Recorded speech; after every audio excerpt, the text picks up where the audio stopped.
यहाँ पर मैं वो मशहूर रिवायत अर्ज करना चाहता हूँ जो कि मुत्तफ़क़ अलैह है।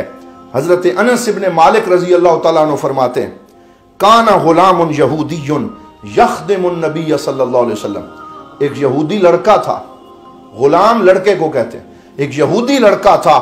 जो हुजूर सल्लल्लाहु अलैहि वसल्लम की खिदमत करता था और कभी कभी आके सरकार दो आलम की नौकरी देता। उसे हुजूर से मोहब्बत थी, वो सरकार की ज़ियारत करके खुश होता था, लेकिन अपना दीन तब्दील करने की उसमें ताकत नहीं थी। उसका बाप सख्त था और उसे इजाजत नहीं देता। वो यहूदी लड़का आता, हुजूर की ज़ियारत करता, हुजूर की खिदमत करके कभी कभी ज़ियारत करके वापस चला जाता। फमारे अदा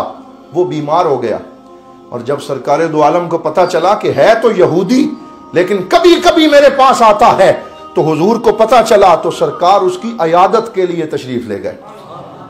तो हिकमत की खातिर गैर मुस्लिम की अयादत करने जाना यह भी हुजूर की सुन्नत है कि सरकार उस गैर मुस्लिम यहूदी की अयादत के लिए तशरीफ ले गए। और फिर लफ्ज देखें, हजरत अनस इब्न मालिक फरमाते हैं, फ़क़अदा इंद रअसिही, हुजूर उसके सिराने बैठ गए, उसके सिराने बैठे और उसके सर को पकड़ के अपनी गोद में रखा और फिर फरमाया, अस्लिम, तेरी आखिरी सांसें हैं, ए नौजवान तू इस्लाम ले आ, तू मेरे गुलामों में शामिल हो जा, ईमान जो है उसके शरफ को तू हासिल कर ले। फनज़र इला अबी है, तो उसने अपने बाप को देखा, वह हुआ इंदहू, वो भी पास खड़ा था। फ़क़ाला अते अबल कासिम,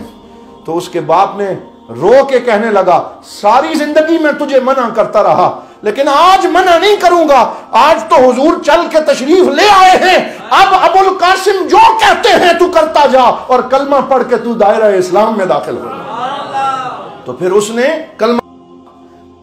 सल्लल्लाहु अलैहि वसल्लम के गुलामों की सफ में शामिल हुआ और सरकार दो आलम सल्लल्लाहु अलैहि वसल्लम ने उसके माथे पे हाथ रखा और सरकार दो आलम सल्लल्लाहु अलैहि वसल्लम की मौजूदगी में उसकी जान जाने आफरीन के सपुर्द हो गई और वो इस हालत में उसे ये खात्मा बिल खैर नसीब हुआ। अब सहाबी फरमाते हैं, जब हुजूर सल्लल्लाहु अलैहि वसल्लम उसके घर से बाहर निकले तो हुजूर फरमा रहे थे,